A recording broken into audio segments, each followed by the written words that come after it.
Okay guys, we just learned how to add a new contact, how to display that contact, and also how to delete that particular contact. Now it is time to update our contact. So using this button, we are going to update our contact. So at first we need to make that request. The request name is put inside Next JS. So inside this route, we need to have a new request. This time the request should be put.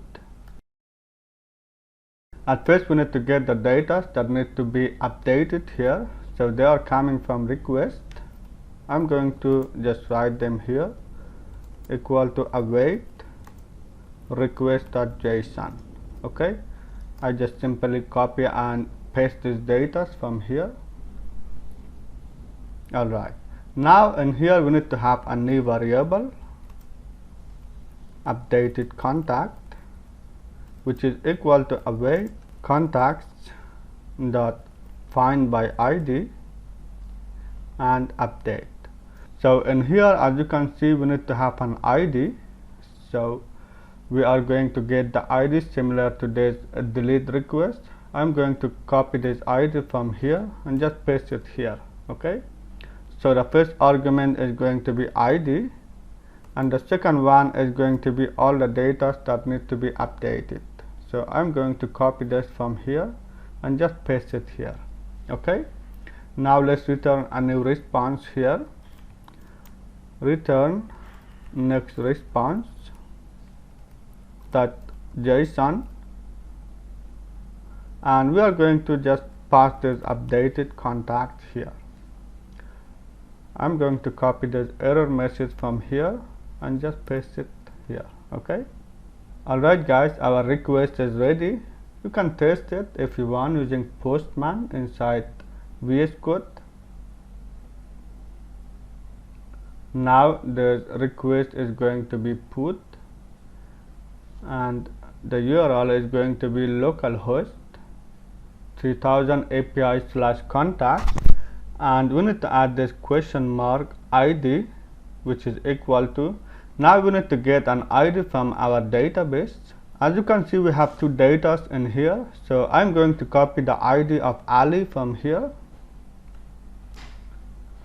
Now I'm going to paste it here. Okay, so inside this body we need to choose row and JSON. Now I'm going to update my full name only. So if you remember, the full name was Ali, but this time I want this to be John. Okay, so if I send this request, as you can see, the request status is 200. Okay, and we just return this Ali. Now let's check inside database. So if I refresh it, as you can see, this full name has been changed to be John, and also inside my UI you can see this full name has been changed to John. Okay, now let's update it using this add contact form. So when I click this button, I want this to redirect me to this add contact form. Okay, and this form should be filled with the data that we are going to update. Now let's see how we can do that. So at first we need to have a context API here. So I'm going to close everything from here. Now in the root of my application, I need to have a new folder called context, and we need to have a component inside context.jsx. Let's generate our function here. It should be context. Up here I'm going to create my context. So I'm going to call that context, which is equal to create context. Okay, it's going to be contact. Now we need to wrap our application with this context.provider, and we just simply get the children from here and wrap the children with this provider. Okay, now we need to have a useState hook here.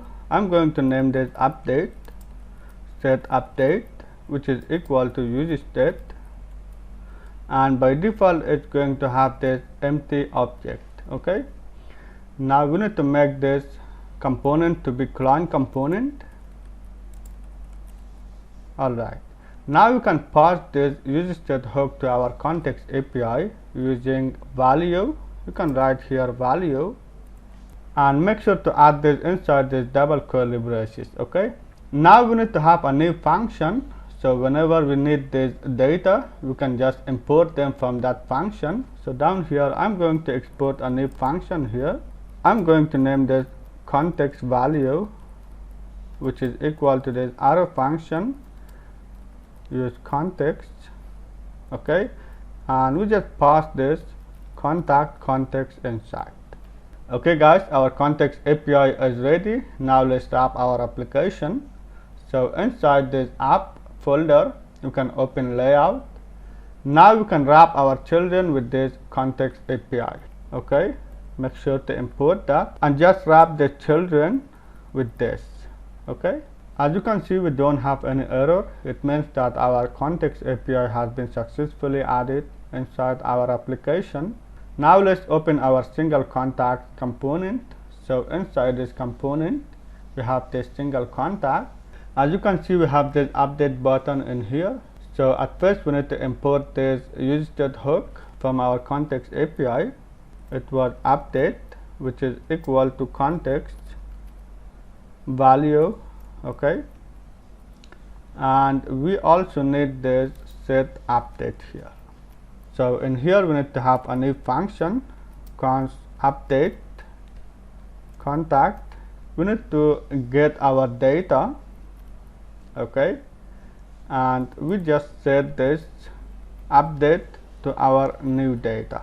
Okay, now we need to copy this function from here and set an onClick here. So our data is going to be this item. So I'm going to pass this item here. Now if I console log this update here, okay, as you can see, our update is this empty curly braces by default. But if I click this button, you can see we will get this new data. So now when I click this button, I want this add contact page to be opened. So to do that, we are going to use router again. So now I'm going to import that const router, which is equal to use router. Okay, and make sure to import that from next navigation. Okay, now all we need to do is just write here router.push, and we are going to be pushed to this add contact. Okay, now if I click this button, you can see I am redirected to this contact form. Now inside here, inside this page, we need to get that useState hook also. So I'm going to open this page here. Again, I'm going to import that. Now in here, we need to have a useEffect hook. So at first, let's see if we have this data or not. So I just simply console log this update here. And if I inspect this browser here, as you can see, we also have this data inside this page. Okay, so now instead of this console log, we are going to have a condition here. So if there is some data inside update, we want to set form to our update data. But if there is no data inside this update, we want to set this form all back to this empty string. So I just copy them from here and paste it here. And we want this happened when our update has some data. Now let's check it again. So if I click this button here, as you can see, I am redirected to this page, but we don't have the data inside the inputs. That's because our inputs do not have any value. So let's add that value. So down here, as you can see, we have a reusable input. So I'm going to open that, and we need to have a value for this. So I'm going to write here value, and the value is going to be based on their name. Now let's check it again. As you can see, now all our value has been printed. Okay, now let's work on our update function. So I'm going to duplicate this function here, and I'm going to rename this to be update method here, and this is loading is going to be update loading, and also I can change this to be update error. Okay, it's going to be loading. Now we can actually make that to be asynchronous, so I can add this instead of this method. We can say method async, and I need to change this to be also method async. So now inside this submit function we need to have async. Okay, and inside we need to set a condition. So at first I'm going to delete this, and in here I'm going to say if there is no data inside my update use state hook, I wanna add a new data. It's gonna be method async with the await keyword here. But if there is data, I wanna update my data, await update method. Okay, now let's make our function. So it's not going to be add data, it's going to be update data. We have already made the request inside the route file, so inside this fetch data I'm going to duplicate this function here, and it's going to be update data, and this time we are going to get ID and the data that we are going to change. Okay, so the ID will remain the same, and we are going to send this data, and the request is going to be PUTrequest. Okay, now let's import this here. As you can see we have this update data. Okay, so now inside here we are going to send update dot underscore ID, and our data is going to be form data. We also send this in here, so I'm going to add this arrow function.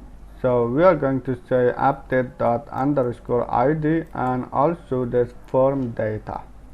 Okay, we don't have any error. So if I click this button here, I will be redirected to this page, and I can change this name. Okay, now if I click this submit here, you can see John Doe. As you can see, my name has been changed to John Doe, and the email also has been changed. It means that our function is working perfectly. I can add a new data. As you can see, my inputs are still filled with the updated data, so we can set the update back to be empty string. So when we have updated our user, we are going to set the update to be back to empty string. Okay, and by the way, you need to change this object to be empty string. Now let's test it again. So this time I'm going to change this Ahmad, and I want this to be Ahmad Ali. Okay, and you can change the phone number or the address. So if I click this submit here, you can see my name has been changed. But if I open this form again, you can see now our inputs are empty. Okay guys, now let's add a new data. Okay, let's submit this. As you can see, we have our new data. Now let's update this. Okay, actually you can change this text. So in here inside this button, as you can see, we have already this condition, but I prefer to add my loading text in a separate variable. So in here I'm going to call that loading text. As you can see, we have two loadings here. So the first one is loading for adding data, and the second one is update loading. So in here we need to say if there is loading, we are going to print this submitting text, but if there is updating loading, we are going to paste this updating, and otherwise it's gonna be this empty string. Now down here I'm going to get rid of this condition, and instead I'm going to write if there is no loading text. It means if our loading is not on, Then we are going to say if there is some data inside our update, we want to print update here. Otherwise we want to print this submit. Okay, but if we have a loading text, we are going to print this loading text here. Okay, now let's check. As you can see, because we have data inside our update, we have changed this text to be update, and I can change this. Let's say updated or just updated. Okay, now if I click this button, you can see I have this updating loading here, and my user has been updated here. Alright guys, we have successfully finished this application. Now let's check it for the last time. I can add a new data here. Okay, I can delete this data,